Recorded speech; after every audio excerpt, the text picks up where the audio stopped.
USC sleepwalks to a 42-25 win over Arizona State. The defense rebounds from an awful first-half performance, and Caleb Williams shows us all why he's Superman. We'll talk about all that and more on this week's Trojan Game Review.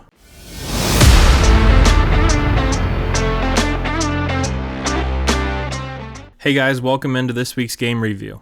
That was definitely a weird one on Saturday night. This was a game that I felt like USC should have blown out Arizona State. That first half defensively was absolutely atrocious. The offensive line play was pretty bad as well. There definitely was some good too, but there is a lot of things to clean up before Washington State this week, and even looking ahead at Utah. Alright guys, so let's dive into this game review, and we're going to start with the offense. This game can and should be described as the game where Caleb Williams put on his cape and showed the nation that he is that dude. The defense wasn't playing well. They didn't give him any extra possessions until very late in the game with that interception. There wasn't a lot of blocking going on. He is the superstar that was advertised to us when he transferred to USC this offseason. He was the best player on the field by a country mile. He was nearly impossible to sack. I would absolutely love to know the number of yards he has saved this offense by evading sacks. Now obviously for Caleb to be evading all these would-be sacks, that means that the O-line is giving up a lot of pressure, but we'll get to them in a minute. In this game, it was really apparent that Caleb has full command of the offense.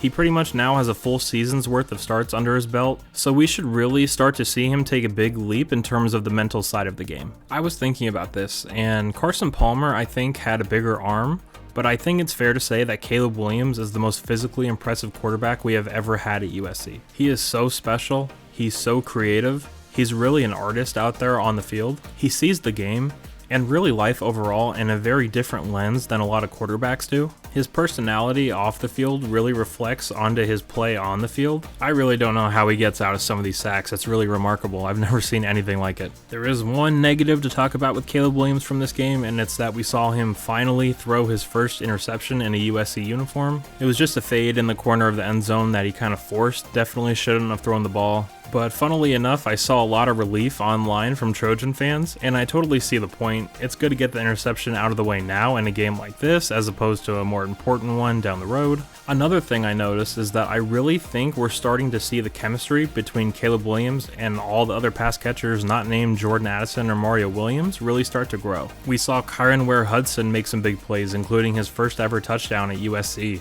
Malcolm Epps continues to be a red zone threat. Brennan Rice is making more and more plays each week. Caleb really seems to be in sync with the wide receiver group as a whole, as well as the tight ends, and we're seeing that pay dividends with different guys being involved each and every week. Last thing on Caleb, he seems to be becoming much more decisive when he takes off to run, which is great to see because earlier in the year I thought he was waiting too long to take off and run, which led to some sacks and some other dangerous plays, so it's great to see that he's really committing to it. Now moving to the running backs. If you have watched this channel for any amount of time, you'll know my love for Travis Dye.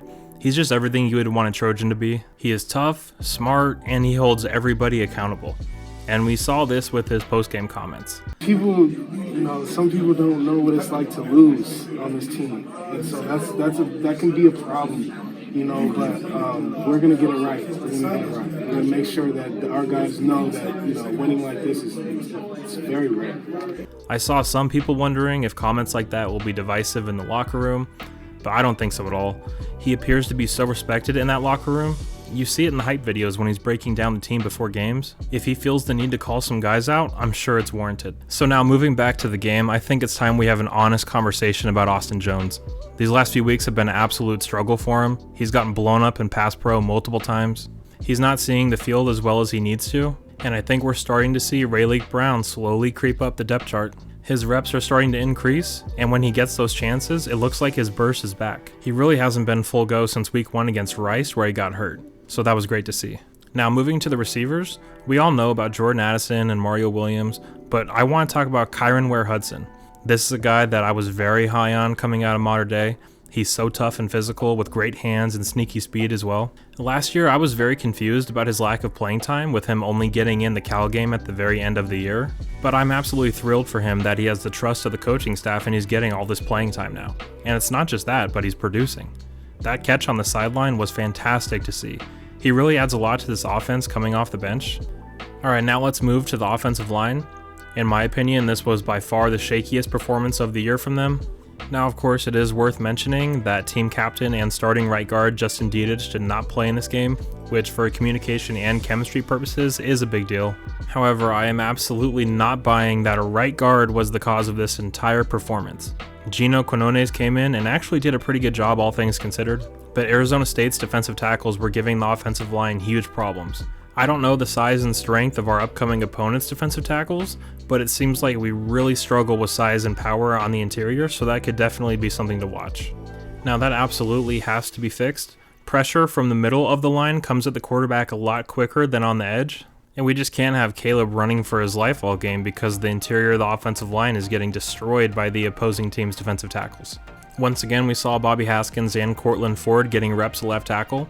After that big holding call on Cortland Ford, we didn't see him again for the rest of the game, so hard to tell if that's because of the penalty or if he got re-injured or something. Either way, a major improvement is needed this week as Wazoo's D-line is really solid. So overall, I would give the offense just a flat B. Caleb Williams obviously gets an A+, he carried this team. Scoring 40+ is never a bad thing, but the offense has to play much better overall if they want to compete with Utah. Alright, now moving over to the defense. This defensive performance was really a tale of two halves. The first half was absolutely brutal, by far the worst 2 quarters of football this defense has played all year. And then the second half was phenomenal. Arizona State wasn't going to score at all in the second half if not for the refs calling 2 phantom PI calls on their only touchdown drive of the second half. USC also got some favorable calls in this game too, by the way. Officiating was really poor on both sides. But let's talk about this first half defense. This was really frustrating to watch. It felt like Arizona State could do whatever they wanted. Emory Jones had way too much time in the pocket. Shane Lee blew a coverage that led to an easy score for Arizona State. Let's talk about Shane Lee for a second actually. I love his leadership and his physicality, but he is an absolute liability in coverage. If the other team can get a running back matched up against him, it feels like he has a little to no shot of covering him. Teams are going to be looking to exploit that matchup all year long, so that's something that the defensive staff has to be wary of. Thule was getting double teamed over and over again. That's pretty much going to happen every snap for the rest of the season, it seems like. So the other guys on the defensive line have to step up and win their one-on-one matchups, which in that first half they were not doing. Now moving to the second half, this was an entirely new defense coming out of the locker room at halftime. They tackled much better, they covered better, and most importantly, defensive coordinator Alex Grinch made the necessary adjustments to settle things down and really shut down this Arizona State offense. They blitzed more, especially with Eric Gentry, who was getting in the backfield a lot it seemed like.